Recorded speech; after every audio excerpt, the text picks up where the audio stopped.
back to Girls Corner. Gaia by Shay. One net.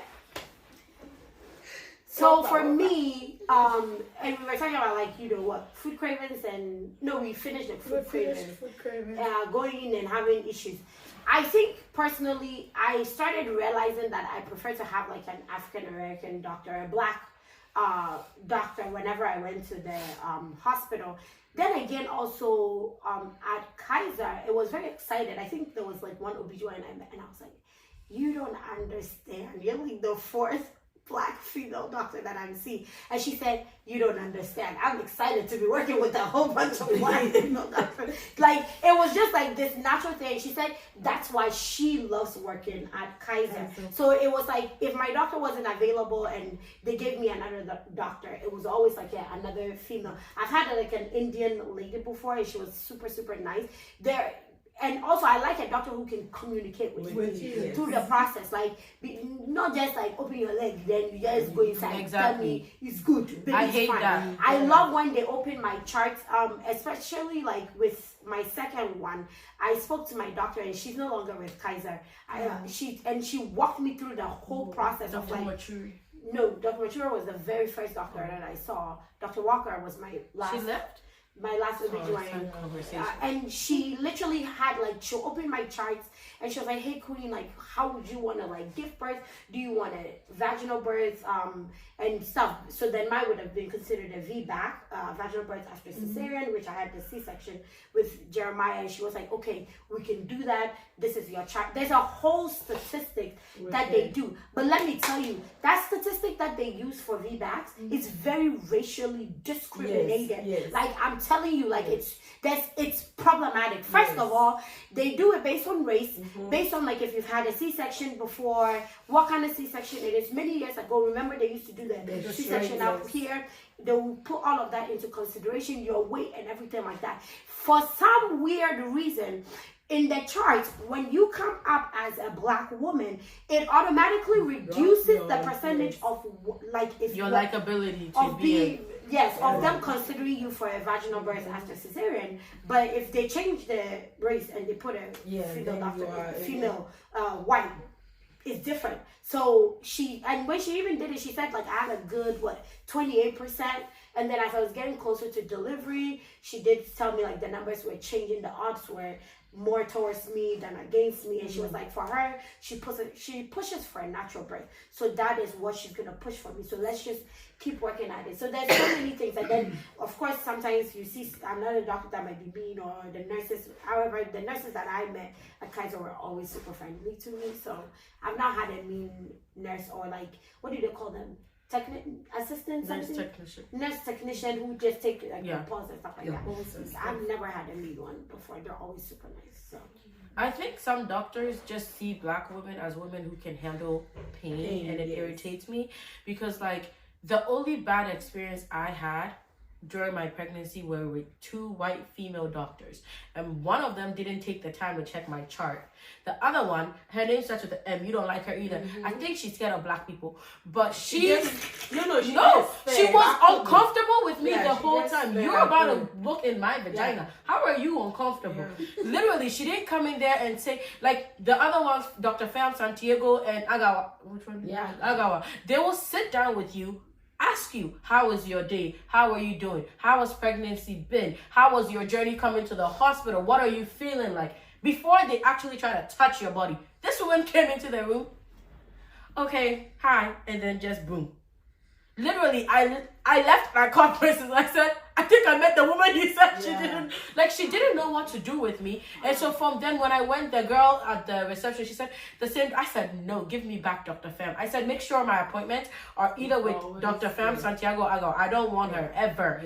Like my next pregnancy, I don't even want to interact with her, because it was bad and it was uncomfortable.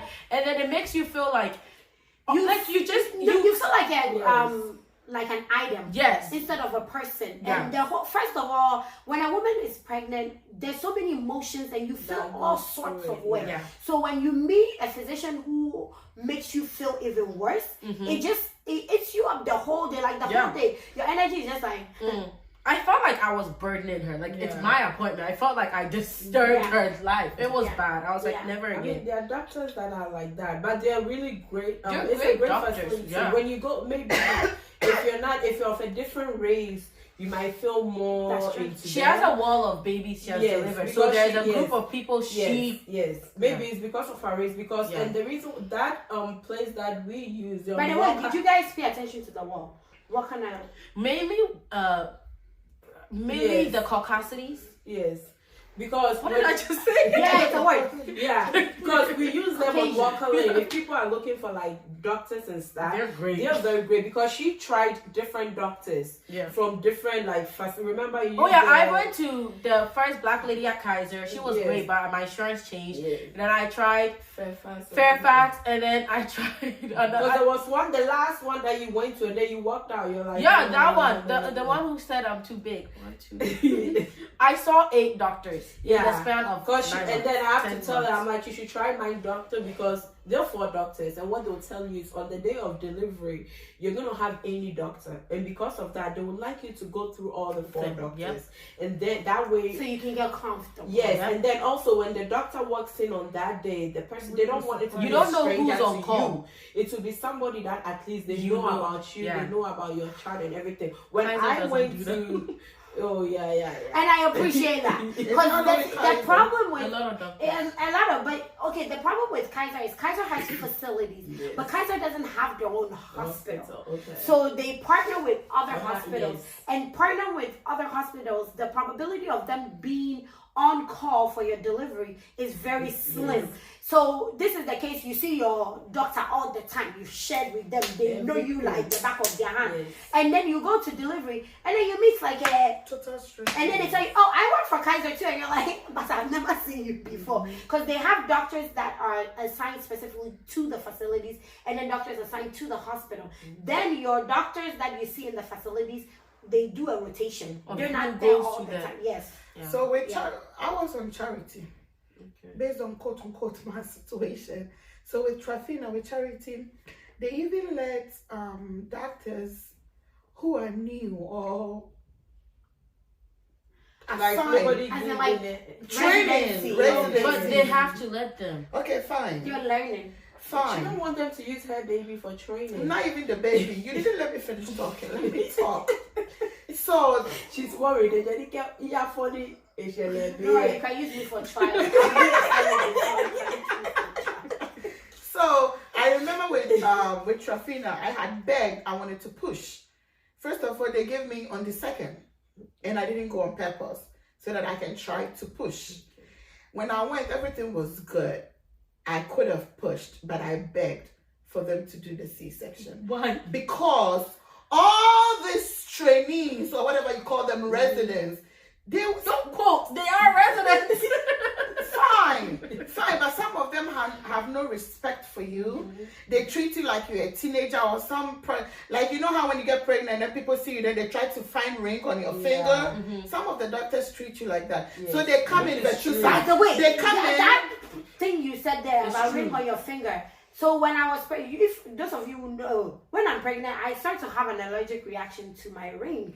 So I take my ring off. I notice on the train and stuff, people will be staring at you if you don't have a ring. No, the attitude towards you is very different. Yes, it's very different. No, I think it's only different because of who our color is. Because think about it, you feel some anyway. If you are there and you're of a different race and it doesn't happen to you, then point us out and let us know. Actually, it happens to you too. Then we'll know. Because what you said, I didn't catch you. You continue about what you said. The first hospital before I used Walker Lane 1 was in Arlington, and the doctor that looked at me the first time, the way she looked at me when she walked in, nobody has looked at me and me feel awkward. Yeah, and she was feel less than. I end up buying like a ring. Yeah, no, when I'm pregnant, first of all, I didn't like my rings. I wasn't even wearing it. I didn't care. But then they let you know, as if I don't even know what to say. Yes. Anyway, I'll go to my point.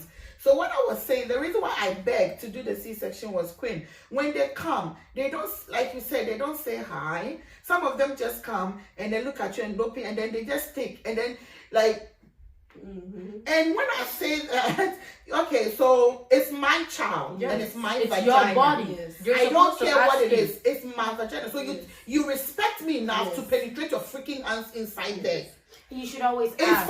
It's for my child. I know. So and the thing was, it wasn't 1, 2 people. There was a moment I felt like they are standing right at the corner, and then when this one come, then this one come, when this one come. Okay, I will tell you this. Sometimes when doctors are training multiple residents, it's kind of like, because it's a teachable moment, it's like, okay, what do you think? And then it's like, okay, you check and you tell me what you think. And then the doctor themselves has to come check and correct the students. Like, maybe you're doing something wrong. But I think I would have preferred for all of them to be in the room together and tell you. I will open. Yeah, and I will do the sacrifice and let them. That's appropriate. You're supposed to go in there. I would think, like me, if a student if you want to use a student, I don't mind. But the thing is, respect me enough to let me know that these are students, training doctors. Yes. Well, not students, but they are training doctors. I just want you to know, multiple of them are going to be the ones to check you because we want to make sure that we're making. Because I would have loved that's bad. No. With that moment, I would have loved it because then I would have want to know all what they think. Yes. Me, I would have enjoyed that. Because you have conversed with them. What I was feeling was not nice. Yes. Queen, within the shortest time, this person come and some of them too. I need to know, how many fingers are they supposed to be inserting in you? 2. Okay. One person just put 4 and she kept pushing. I think they need to find a new way of testing you because everyone's hand size is different. It's different. So you can't tell me one like someone will say 2 centimeters, but someone with bigger hands might be able to feel more and say it's 3 centimeters. The female doctors that I would see would say, "Oh, you're only 1 centimeter dilated," and then I saw a male doctor, and he was like, "You're 1.5." The 0.5 makes a difference when you are pregnant. Things are not moving. The 0.5, especially if you've gone past 40 weeks, and they're telling you that you're only 1 centimeter. And also for me, I wanted a vaginal delivery. So when they started to talk about like, the possibility of a C-section, we need to schedule you, and I'm only 1 centimeter, but 1 person, it starts to give you a lot of like stress and anxiety, and you start to begin to speak to that baby. You need to come out now, or I'm gonna push you out by force. Because I remember when I said I want the C-section, somebody then came to talk to me.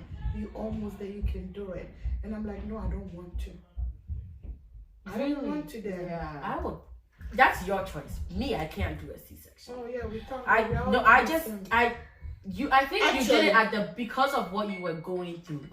I think if they had made you comfortable, yes, you would have done that. Yeah, I think they ruined the experience for you. You should have sued them. They did it. I mean, not sue. So but then, you know what? I have a lot of pastor friends. One of them was praying. If I get pregnant again, one person prayed that prayer, I will cancel it. When they go, I pray for you. There shouldn't be any knife cut to you. Some of us we need knife to cut us.